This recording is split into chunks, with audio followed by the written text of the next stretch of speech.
guys, welcome back to my channel, and for today's video it's going to be all about baking. So I'm pretty sure you've heard about this technique all over social media because it has been trending, I think, right around this year. It's just basically putting tons of powder to certain key parts of your face for the makeup to last longer. It's actually a technique that we just adapted from theater performers, drag queens who has long been using this technique in order to ensure their makeup will stay in place amid the weather, the lights, and all the other factors that affect it. And some people bake for the sake of it being trendy, but it really works well if you have oily combination skin because it really suppresses all the oil supply you have on your face.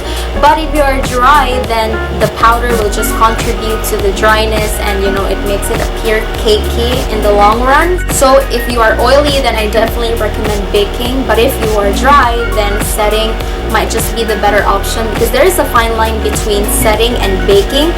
Because when you set, you're just basically putting powder to a liquid product to make it stay in place and not slip and slide, and then that's it. So from the word itself, baking involves heat, right? So that's what we're actually playing with when we bake our face with makeup, because we're playing with a natural temperature that emanates from our body.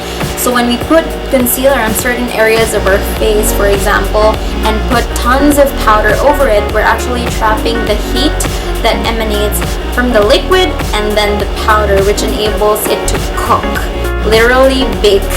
It's actually quite interesting and amazing, right? The latter part, I'm going to show you how I like to bake my face, what product I use, and whatever. So yeah, thank you so much guys for watching, and I hope you enjoy.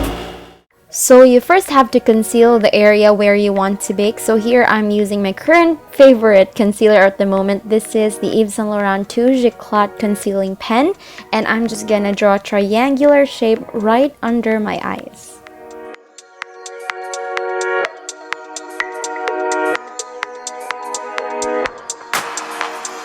And then we're gonna blend it all using a damp beauty blender or any type of makeup sponge, and I'm putting emphasis on damp because we want this area to be hydrated as possible because we're gonna be layering tons of powder.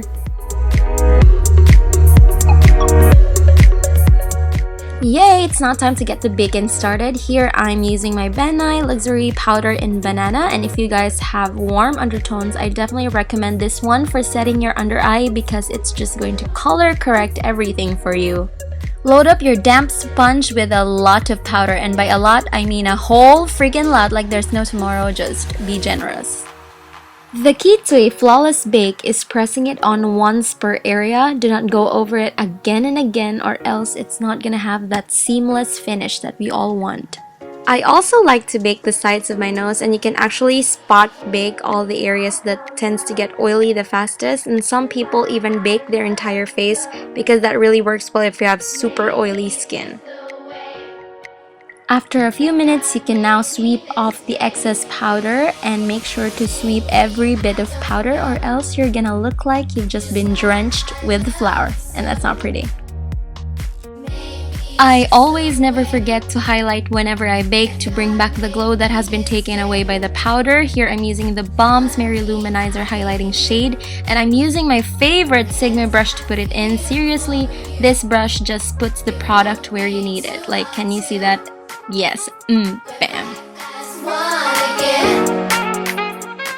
So that's it for my baking routine. Thank you so much guys for watching. Don't forget to hit the subscribe button, and laters baby. Mwah.